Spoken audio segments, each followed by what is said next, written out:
Hi ನಮಸ್ಕಾರ ರೀ ಎಲ್ಲರಿಗೂ. ವೆಲ್ಕಮ್ ಬ್ಯಾಕ್ ಟು ಕಮಲು ಮನೆ ಮನೆ ಅಡುಗೆ ಯೂಟ್ಯೂಬ್ ಚಾನಲ್ಗೆ. ನಾವಿವತ್ತು ತುಂಬ ಈಸಿಯಾದಂಥ ಒಂದು ಚಟ್ನಿ ಮಾಡೋಣ. ಇದಕ್ಕೆ ನಾನಿಲ್ಲಿ 2 ಟೊಮೆಟೊ ಕಾಯಿನ ತೊಗೊಂಡಿದ್ದೀನಿ.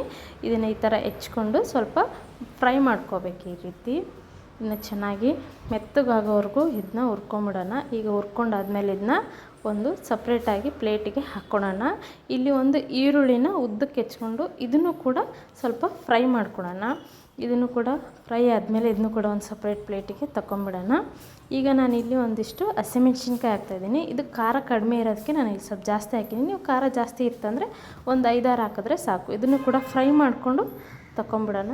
ಈಗ ನೋಡಿರಿ, ಇದನ್ನೆಲ್ಲನೂ ಫ್ರೈ ಮಾಡಿಕೊಂಡು ಇದನ್ನ ರುಬ್ಕೊಳ್ಳೋಣ ಬನ್ನಿ. ನೋಡಿರಿ, ಇದರಲ್ಲಿ ಯಾವುದೇ ಥರ ಮಸಾಲೆ ಇಲ್ಲ.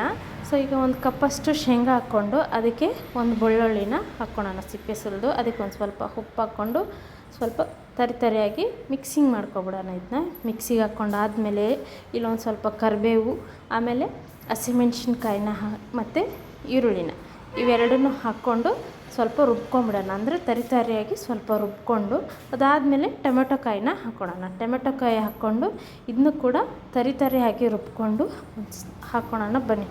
ನೋಡಿರಿ, ಇವಾಗ ರೆಡಿ ಆಯಿತು ಚಟ್ನಿ. ಇದು ತುಂಬ ಟೇಸ್ಟಿಯಾಗಿರುತ್ತೆ. ಯಾವುದೇ ಥರ ಮಸಾಲೆ ಕೂಡ ಇಲ್ಲ. ಇದನ್ನ 2 ದಿನ ಇಟ್ಟು ಕೂಡ ನೀವು ತಿನ್ಕೋಬೋದು. ಇದು ಚಪಾತಿ ರೊಟ್ಟಿ ಜೊತೆ ಚೆನ್ನಾಗಿರುತ್ತೆ. ನಿಮಗೆ ಈ ವಿಡಿಯೋ ಇಷ್ಟ ಆಗಿದರೆ ನಮ್ಮ ಚಾನಲ್ನ ಸಬ್ಸ್ಕ್ರೈಬ್ ಮಾಡಿ ಮತ್ತು ಲೈಕ್ ಮಾಡಿ.